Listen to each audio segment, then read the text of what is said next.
बंदों गुरुपद कंज कृपा सिंधु नर रूप हरि महामोहतम पुंज जासु वचन रवि कर निकर। श्रद्धेय महानुभावों, यह नाद बिंदु उपनिषद में यह पद आया है, उदासीन ततो भूत्वा सदा अभ्यासेन संयमी उन्मणि कारकम सद्यो नादमेवा धार्येत। अर्थात सभी विषयों से उदासीन होकर योगी अपने मनोविकारों को नियंत्रित करके नाद पर अपने ध्यान को निरंतर अभ्यास द्वारा अस्थिर करें, जिससे उन्मणि प्राप्त होती है। दूसरा पद में बताया है, सर्वचिंताम समुत्सर्ज्य सर्वचेष्टा विवर्जितः नादम एवान अनुसंधान ध्यान ते नादे चितम भिल्यते। अर्थात सब चिंताओं और सब चेष्टाओं को त्याग कर योगी नाद का ही ध्यान करता हुआ नाद में चित्त को लय करें। हे भाई, यह 84 लाख योनि में जीवात्मा विषय की आसक्ति के कारण से भटक कर करके नाना प्रकार का दुख को भोगता रहता है। अगर यदि चाहते हैं ये जीवात्मा का कल्याण हो, अर्थात परमात्मा की प्राप्ति हो, तो इसके लिए विषय का त्याग अंतर्मुखी अंत साधना से ही ब्रह्म की प्राप्ति करना होगा। अर्थात नदानुसंधान सूरज शब्द योग के द्वारा आप बड़ा सरलतम ढंग से और सुगमता पूर्वक यह जीव आत्मा को परमात्मा की प्राप्ति संभव हो जाती है। इसके लिए आपको श्री सद्गुरु के कृपा की आवश्यकता होती है। श्री सद्गुरु की कृपा से ही आप जानेंगे, जुक्ति से ही करेंगे भक्ति, तभी आपकी होगी मुक्ति। अतः श्री सद्गुरु के चरणों की सेवा श्रद्धा और प्रेम से मन को अस्थिर करके करें, जिससे कि उनकी कृपा प्राप्त होगी।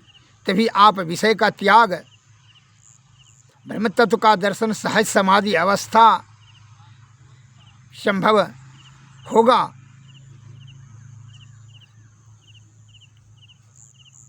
नहीं तो यह मन माया के कुसंगति में ये जीवात्मा विशेष को आसक्ति हो जाने के कारण से ब्रह्म प्राप्ति करने का, अर्थात ब्रह्म की ओर जाने का रास्ते ही भटक गया, भूल गया है।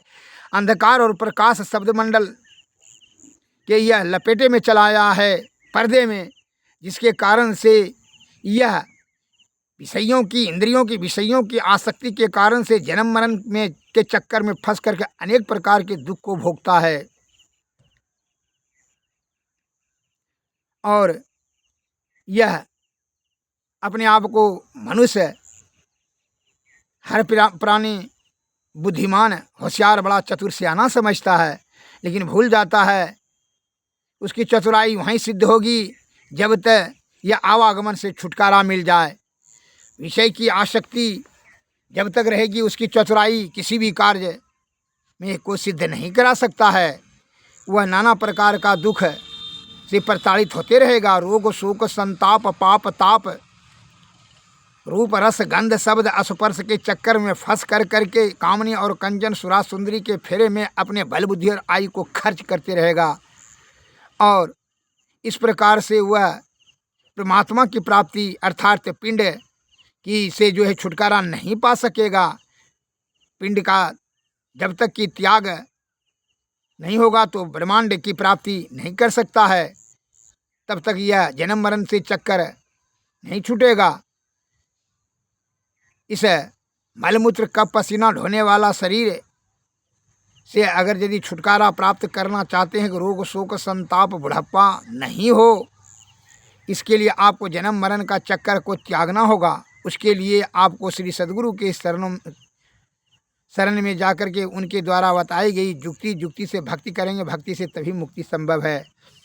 और अपने यह कुबुद्धि से चतुराई करके जो इंद्रियों के विषय की आपूर्ति करने में लग जाते हैं, इसको तो आप तृष्णा कहिए। इससे आपका सुख नहीं बल्कि क्षणभंगुर सुख के कारण से ही दुख का कारण खड़ा हो जाता है। महाकारण के महादलदल में आप फंस जाते हैं।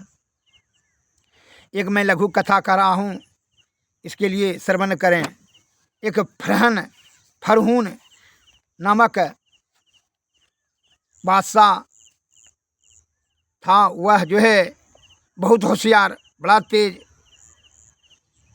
वह उसकी तृष्णा इतना बढ़ गई थी कि अपने हर कुबुद्धि से धन जमा करना चाहता था। उसने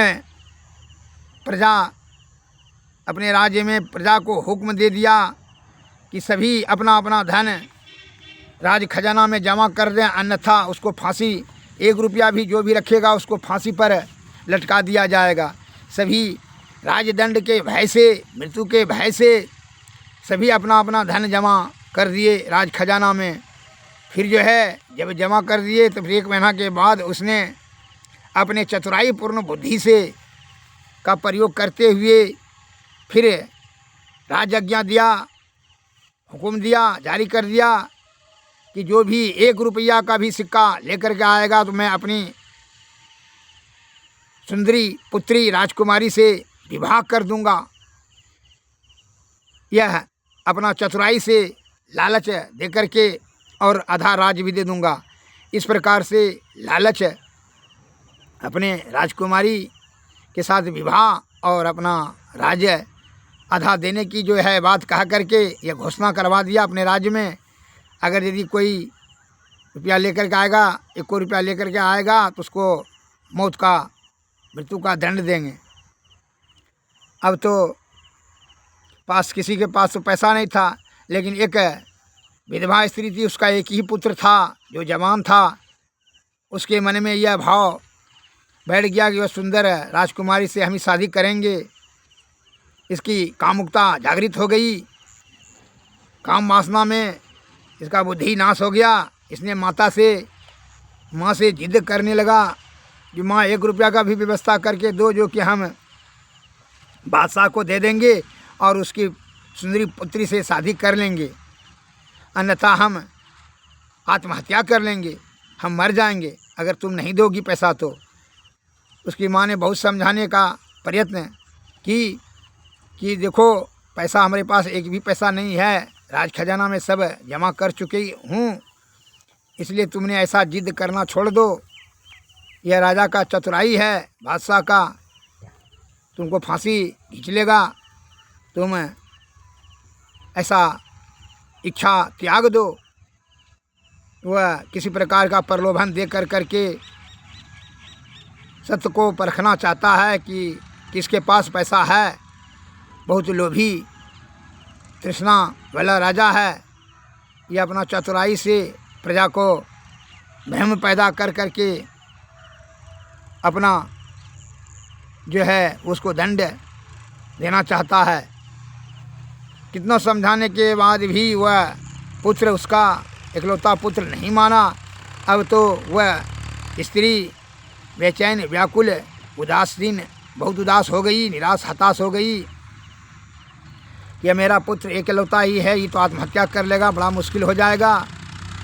वह सोचते सोचते एक बुद्धिजीवी ने कहा कि संत के शरण में चले जाओ, सभी समस्याओं का समाधान हो जाता है। वह संत के आश्रम में पहुंची, प्रणाम की, महात्मा जी को कहा, निवेदन करते हुए बोली, महात्मन 1 रुपया का भी व्यवस्था कर दीजिए, नहीं तो मेरा पुत्र, इकलौता पुत्र मर जाएगा। वो बादशाह की पुत्री से शादी करना चाहता है, नहीं तो कहता है कि हम आत्महत्या कर लेंगे। तो संत ने कहा, तुम्हारा पति? उसने बोली कि मेरा पति तो साल भर पहले मर गया, जिसमें कि कब्र में मैं उसको गाड़ चुकी हूँ। तो महात्मा जी ने कहा, विचार करके, कब्र में तो उनके जेब में तो डालती है पैसा, सोने का 1 सिक्का डालती है, तो हाँ, कल के जाकर उसे निकाल के दे दो। तो उसका इस प्रकार से सुझाव दिया। उस स्त्री खुश हो गई, वह आ गई, अपने पुत्र को कहा कि ठीक है, तुम अपने पिताजी का कब्र को खोद करके उसके जेब से 1 रुपया का सिक्का जो दिए हैं उसको निकाल करके बादशाह को दे दो। उसका लड़कवा ने कब्र को खोद करके अपने पिताजी की जेब से 1 रुपया निकाल करके बादशाह के दरबार में पहुंचा और एक सिक्का देते हुए कहा, बादशाह सलामत, लीजिए पैसा और अपनी राजकुमारी से शादी करा दीजिए। बादशाह ने 1 रुपया का सिक्का देखते हुए कहा कि तुम इस पैसा को काहे रखा था, हमारा आज्ञा उल्लंघन कर दिया, तुमको मृत्यु का दंड मिलेगा। उस लड़का ने कहा, महाराज बादशाह सलामत, मुझे मृत्यु का दंड कैसे दीजिएगा, ये तो हम अपने पिताजी के कब्र से खोद कर करके उनके जेब से निकाले हैं, इसलिए मृतक आदमी आपका आज्ञा पालन नहीं करेगा, वो जीवित आदमी के लिए आपका आज्ञा है। इस प्रकार से उल्लका ने अपना बयान रखा, शब्द रखा। तो भरी दरबार में राजा बादशाह चुप हो गया। कहा ठीक है, कहा महाराज बादशाह सलामत, आप अपने वादे के अनुसार से अपनी पुत्री का शादी मेरे साथ कीजिए और आधा राज दीजिए। कहा जाओ, तुमको जान तुम्हारा बख्शिश कर जान दे दिए, जाओ तुमको छोड़ दिए जिंदा, यही ढेर समझो, नहीं तो तुमको फांसी खींच लेते हैं। उसको धक्का दे करके सिपाही से निकलवा दिया।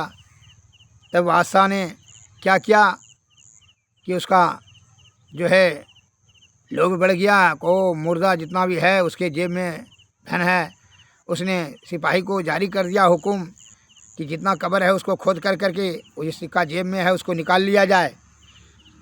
इस प्रकार सिपाही ने अमल करने लगा, बहुत से कब्र को खोद डाला। एक महात्मा जी आए उनके दरबार में, उनके राज्य में जो महात्मा जी पहुँचे हुए थे संत, उनको हृदय द्रवित हो गया कि यह क्या कर रहा है, जीवित आदमी को भी जो है यह अनावश्यक कार्य में लगा दिया, जिसके कारण से राज्य का विकास भी रुक जाएगा और व्यर्थ में बदबू फैल कर करके रोग भी उत्पन्न हो जाएगा और इस प्रकार से राज्य में भ्रष्टाचार, अनाचार, व्यभिचार फैल जाएगा, रोग बीमारी फैल जाएगा। दया के भाव रखते हुए प्रजा के निवेदन से वह महात्मा जी राज दरबार में आए और बादशाह को समझाते हुए कहा। बादशाह महात्मा जी का स्वागत करते हुए कहा, बैठिए महात्मन, कहिए क्या सेवा करें। करो सेवा तुम यही करो राजन बादशाह सलामत कि तुम ये सुई जो है रख लो हमारा राज खजाना में, और मरने के बाद स्वर्गलोक में तुम भी जेबे करेगा, हम भी जेबे करेंगे। तुम राजा हो तो स्वर्गलोक तू जेबे करेगा, और हम ध्यान भजन तपस्या कर रहे हैं तो हम भी जाएंगे, तो वहीं से सुई तुमको से हम ले लेंगे तुमसे, तुम दे देना वहीं। कहा हमारे पास जगह नहीं है, तिजोरी उजोरी नहीं है, सुई कहाँ रखेंगे। तो बादशाह ने कहा हंसते हुए उपेक्षा के भाव से, कैसे आप महात्मा जी हैं जो कि आपका दिमाग खराब है, पागल हैं, कि मरने के बाद कोई यहाँ से ले जा सकता है? कुछ भी नहीं ले जा सकता है, खाली हाथ आए खाली हाथ जाएगा। इस प्रकार से जब बादशाह ने कहा तो महात्मा जी ने कहा, जब आप जानते हो बादशाह सलामत कि खाली हाथ आएगा खाली हाथ जाएगा, तो फिर तुम इतना लोभासक्त होकर के तृष्णा युक्त हो गया और तुम धन को एकत्रित करने के लिए, जमा करने के लिए तुम मुर्दों का जो है कब्र खुदवा करके पूरा बदबू फैलवा रहे हो, जिससे कि वायुमंडल हवा दूषित हो रहा है, और अनावश्यक कार्य में सेना को लगा दिए हो। इससे क्या होगा? इससे राज्य का बड़ी हानि होगी। इस प्रकार तुमको करना उचित नहीं होता है। कोई सही कार्य में लगाने में वही शक्ति जिससे कि राज्य का विकास होगा, प्रजा में सुख शांति धर्म होगा। तुम इससे पाप फैला रहे हो, तृष्णा अपना नियंत्रण में तुम्हारा नहीं है धन संचय करने के लिए, और तुम इस प्रकार के दुष्कर्म कुकर्म कर रहे हो कि मुर्दों का कब्र खुदवा करके तुम धन जमा कर रहे हो। अपने कीमती समय को और प्रजा के समय को और सेना के समय को सबको नष्ट कर रहे हो, जिससे कि विकास नहीं राज का होकर विनाश की ओर जाएगा। इसलिए अभी भी ज्ञान से सही कार्य में लगाओ सेना को। इस प्रकार कहते हुए जब सुना तो महात्मा जी के शब्दों को अमल किया, उनके हृदय में जो है परिवर्तन हुआ और ज्ञान आया कि मरने के बाद यहाँ से कुछ नहीं, साथ कुछ नहीं जाता है। तब जो है उसने महात्मा जी के चरण को छू करके प्रणाम करते हुए कहा, क्षमा करें महात्मन, आपने हमारा ज्ञान का पट खोल दिया, अज्ञान का अंधकार नाश कर दिया। फकीर की बात, वह महात्मा की बात सुन कर के आंखें खुल गई। उसने तुरंत फौज को वापस कर लिया और कब्र खोदने से मनाही कर दी। उस दिन से धन संपत्ति से उसका चित्त विरक्त हो गया। वास्तव में वह व्यक्ति महान मूर्ख है जो ईश्वर प्राप्ति में अपने शरीर को न लगाकर सांसारिक ऐश्वर्यों को जमा करने के पीछे अपने अमूल्य समय को नष्ट कर देता है और अपने आप को बड़ा सियाना होशियार समझता है और ताली ठोकता है कि हमने मकान दुकान जगह ज़मीन अरबों खरबों रुपया जमा कर लिया है, लेकिन भूल जाता है कि मौत तो निश्चित है और यहाँ से खाली हाथ ये आए और खाली हाथ जाना है, साथ कुछ नहीं जाता है भाई। इसीलिए यह समय को, यह आयु रूपी समय को सद्बुद्धि से सद्कार्य करते हुए सद्गुरु के शरणों में जा कर के सदयुक्ति से सद्गति प्राप्त करने का ही प्रयत्न करना चाहिए। यही बुद्धिमान मनुष्यों का यही काम है। क्या मनुष्य को ही एक ऐसा जीव है जो वह मोक्ष प्राप्ति करने का अधिकार है, बाकी बात सभी जीव भोग योनि में है, भोगेगा। इस मनुष्य को ही विवेकशील चैतन्य जीव बनाया गया है प्रकृति के द्वारा। इस आपका अवसर है कि बड़े भाग्य मानुष तन पाव, सुर दुर्लभ सद ग्रंथ ही गाव, यतनु साधन मोक्ष के द्वारा, यही पायन परलोक सुधारा। हे भाई, यह शरीर मोक्ष का साधन है। जो सदयुक्ति से सदगति सदकार्य करते हुए सदगुरु के शरण में जा कर के ही सदगति प्राप्त करने का ज्ञान प्राप्त कर करके ब्रह्म की प्राप्ति कर लेते हैं, फिर आवागमन का झंझट से ही मुक्त हो जाता है। और यह काम आपको आयु रहते हुए करना है, शरीर स्वस्थ रहते। इसलिए संतों ने कहा, चली जा रही है उम्र धीरे धीरे, चली जा रही है उम्र धीरे धीरे, पल पल यूं ही आठों पहर धीरे धीरे, जो करते रहेंगे भजन धीरे धीरे, मिल जाएगा ओ सजन धीरे धीरे, चली जा रही है उम्र धीरे धीरे। बचपन भी जाए जवानी भी जाए, बुढ़ापे का होगा भैया असर धीरे धीरे, तेरे हाथ पाँव में बल ना रहेगा, झुकेगी तुम्हारी कमर धीरे धीरे, चली जा रही है उम्र धीरे धीरे। शिथिल यंग होंगे एक दिन तुम्हारे, फिर मंद होगी नजर धीरे धीरे, चली जा रही है उम्र धीरे धीरे। बुराई से मन को अपने हटा ले, सुधर जाए तेरा जीवन धीरे धीरे, चली जा रही है उम्र धीरे धीरे। हे भाई, उम्र धीरे धीरे मृत्यु की तरफ जा रहा है, इसीलिए मृत्यु होने से पहले ही क्या करना चाहिए? ऐन महल पट बंद के चल सुख मन घाटी हो। सुषमना नाड़ी में ध्यान करे भाई, सुषमना ही परागति है, परम जो है ब्रह्म की प्राप्ति करने का मुखाधार है, दसम द्वार जिसको कहते हैं।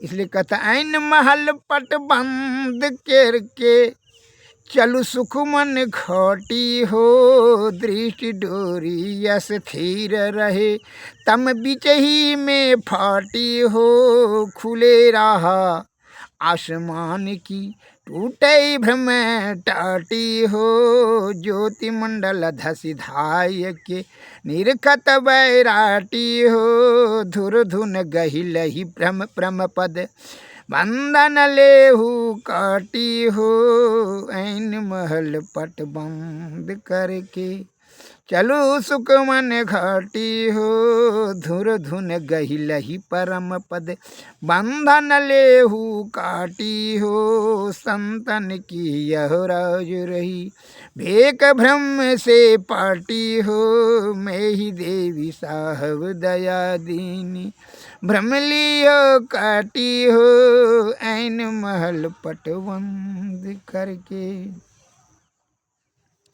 चलो सुख मन घाटी हो।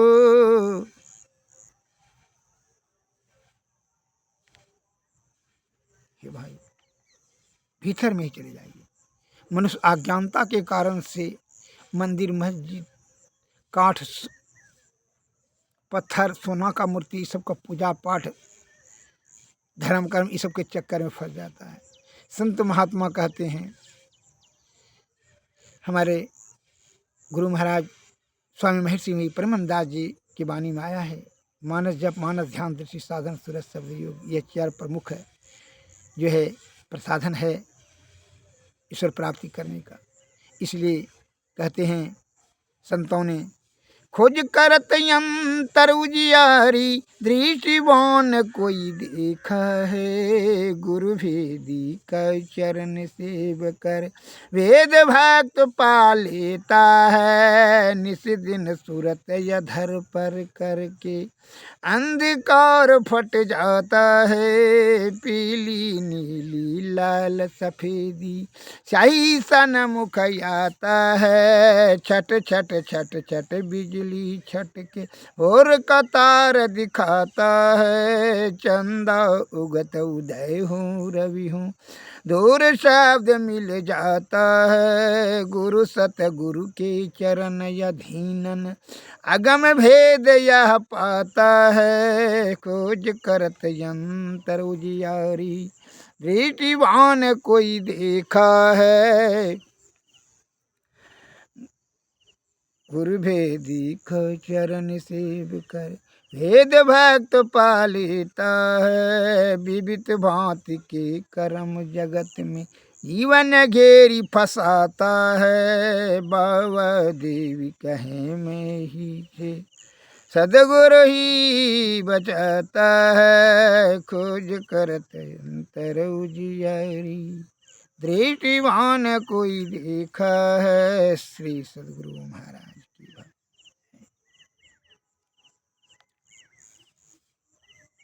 श्री सदगुरु महाराज। आरती तन मंदिर में कीजिए, दृष्टि जुगल कर सन मुख दीजिए, चमकई बिंदु सूक्ष्म यति उज्ज्वल, ब्रह्म ज्योति अनुपम लख लीजिए, मग जग मग रूप ब्रह्मंड निरखी निरखी ज्योति तज दीजे शब्द सुर अभ्यास सरल तर करि करि सारा सवद गही लीजिए ऐसी जुगति काया गढ़ त्यागी भव भ्रम भेद सकल ये भवखंडन यारति यह निरमल करिमेहि अमृत रस पीजिए आरती तन मंदिर में कीजिए दृष्टि जुगल कर सन मुख दीजिए। सदगुरु श्री सदगुरु महाराज की जय। सदगुरु महाराज की जय। नमस्कार। जय हिंद जय भारत।